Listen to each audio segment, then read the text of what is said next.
Shalom Bapak Ibu Saudara.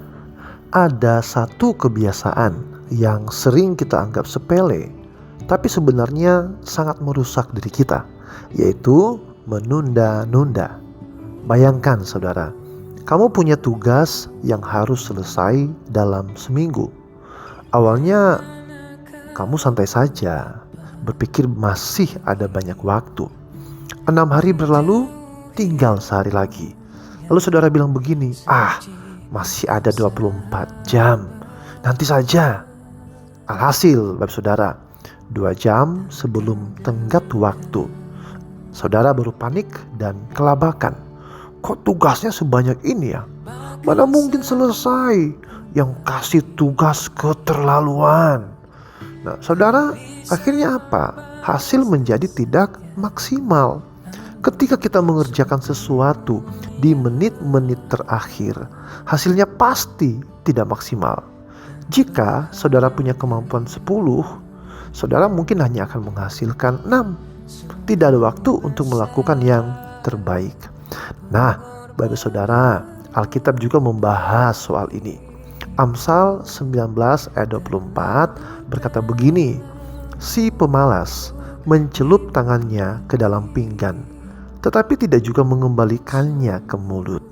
Saudara, ayat ini menyindir kita. Orang yang malas itu seperti orang yang sudah mengambil makanan di piring, tapi saking malasnya, dia bahkan tidak mau memindahkannya ke mulut.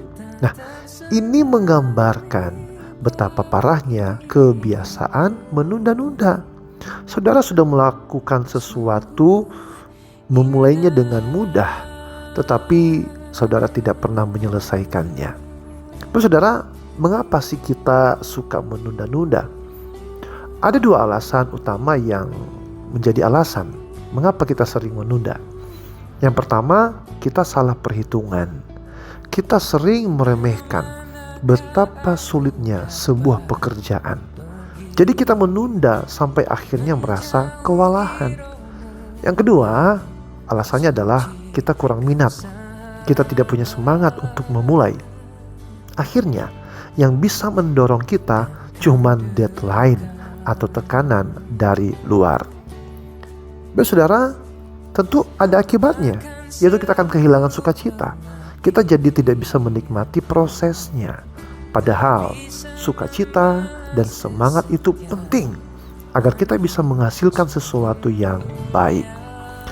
Amsal 12 ayat 27 berkata begini, orang malas tidak akan menangkap buruannya.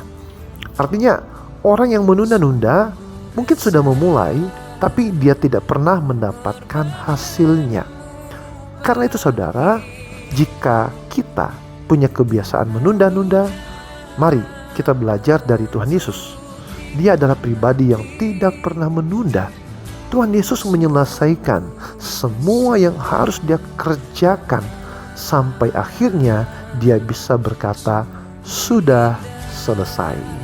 Tindakan Tuhan Yesus membuktikan betapa besar kasih-Nya kepada kita. Saudara, mari kita renungkan. Apakah ada pekerjaan, proyek, atau pelayanan yang terus kita tunda? Mari kita ubah kebiasaan ini dengan yang pertama, melihat manfaatnya. Pikirkan siapa saja yang bisa diberkati jika kamu menyelesaikan pekerjaan itu. Dan hal ini pasti akan memicu semangat kita. Yang kedua, mari minta hikmat dari Tuhan. Minta Tuhan membimbing kita untuk mengerjakan tugas itu selangkah demi selangkah. Jangan melihat tugas secara keseluruhan yang terlihat besar dan menakutkan. Mulailah dari hal-hal kecil, satu per satu.